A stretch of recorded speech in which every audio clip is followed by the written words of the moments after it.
man or woman. She is just a nasty prick. When one of the UFC's most respected voices calls a champion a nasty prick, you know something explosive is brewing. Jon Anik just dropped the most shocking assessment of Jullianna Pena ahead of UFC 316, and what he revealed might completely change how you view this massive title fight against Kayla Harrison. Everyone's writing off Pena as a 6-1 underdog, but Anik sees something that the betting public is missing entirely.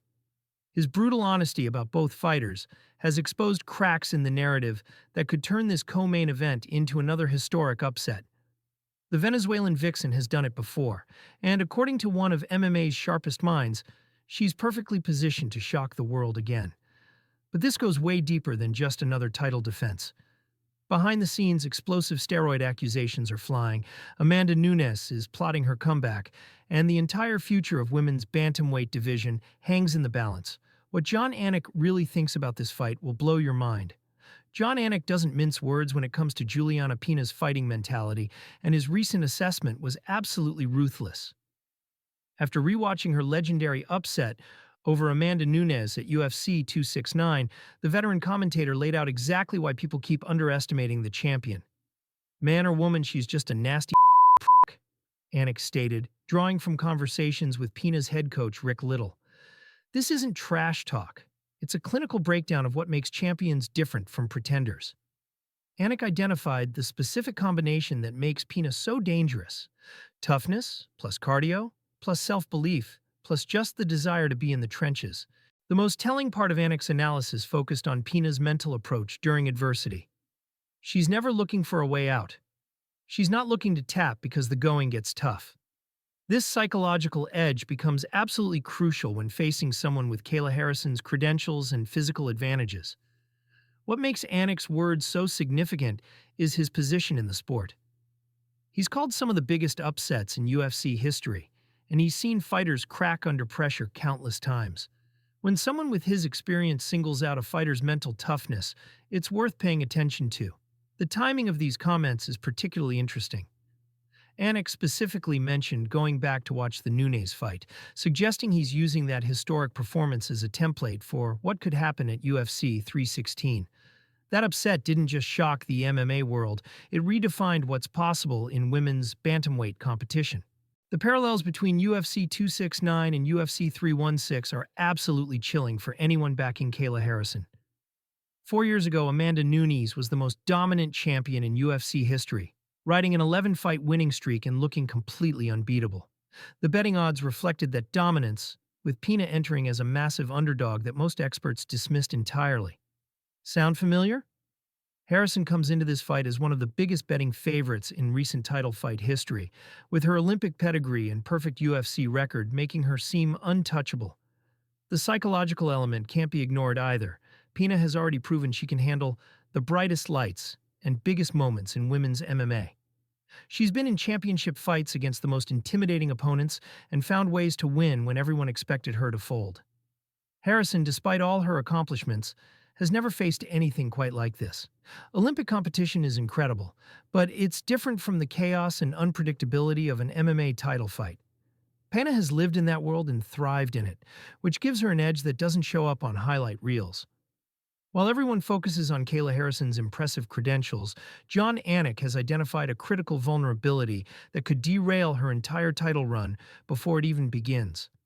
The weight cut to 135 pounds isn't just difficult for Harrison. It might be unsustainable for long-term championship success.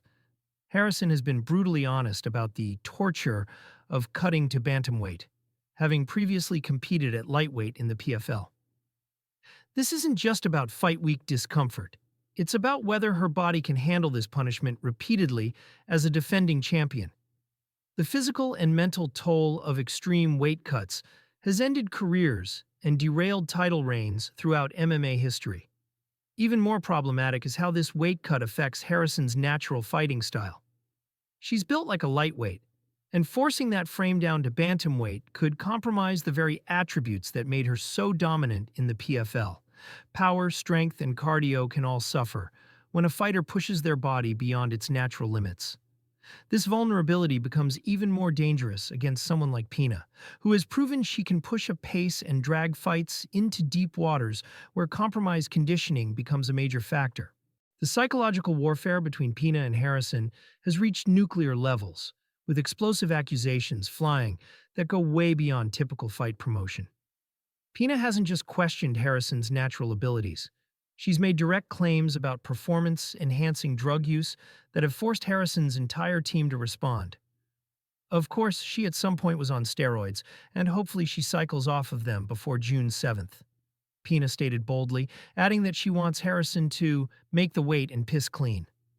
These aren't subtle insinuations. They're direct accusations from a sitting champion about her challenger's legitimacy. The deeper strategy behind Pena's approach becomes clear when you look at her track record. She used similar tactics against Amanda Nunes, constantly questioning her opponent's motivation and commitment. With Harrison, she's attacking the foundation of her athletic achievements by suggesting they weren't earned cleanly. What makes this psychological warfare particularly effective is the timing. These accusations aren't coming months before the fight. They're intensifying as fight week approaches, creating maximum stress and distraction for Harrison's camp. Pena's approach isn't just random trash talk either. She's specifically targeting Harrison's weight-cutting struggles and physical transformation, suggesting that moving from lightweight to bantamweight required pharmaceutical assistance. Whether true or not, it's a calculated attack designed to undermine Harrison's confidence and create doubt in fans' minds. The psychological chess match between these fighters reveals exactly why Jon Anik believes this fight is much closer than the betting odds suggest. While everyone focuses on physical advantages and technical skills, the mental component could be the determining factor when the octagon door closes.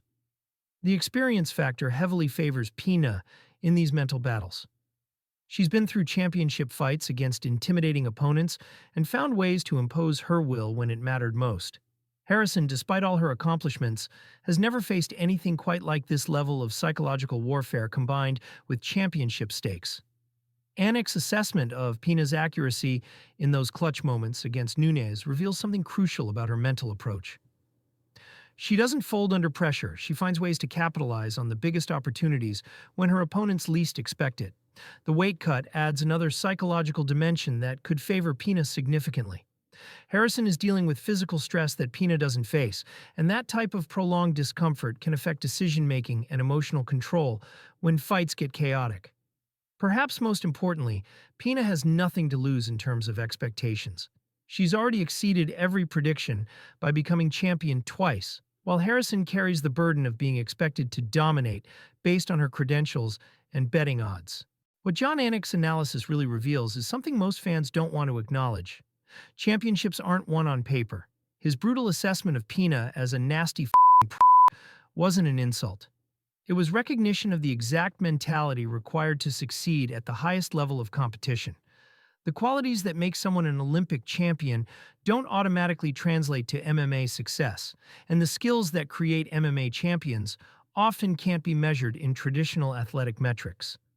Pena represents something that can't be coached or purchased: pure fighting spirit combined with championship experience. Harrison's path to this title shot has been methodical and impressive, but she hasn't faced the type of adversity that forges true championship mentality. Her UFC victories over Holly Holm and Ketlen Vieira were dominant performances, but neither opponent brought the chaos and unpredictability that Pena specializes in creating. The Venezuelan vixen thrives in environments where technical advantages become secondary to pure will and determination. She's proven capable of finding ways to win when every expert predicts she'll lose, and that's a skill set that can't be replicated in training or measured by any metric.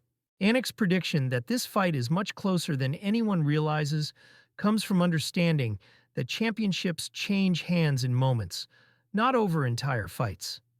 Pena has already shown she can create and capitalize on those crucial moments against the greatest women's fighter in history.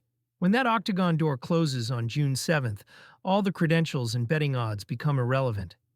What matters is who wants it more, who's willing to go deeper into the darkness, and who has the championship mentality to impose their will when everything is on the line. Jon Anik knows exactly who that fighter is, and his words should serve as a warning to anyone counting out the champion once again. The revolution in women's bantamweight isn't coming. It's already here, and Jullianna Pena is leading it whether anyone wants to admit it or not.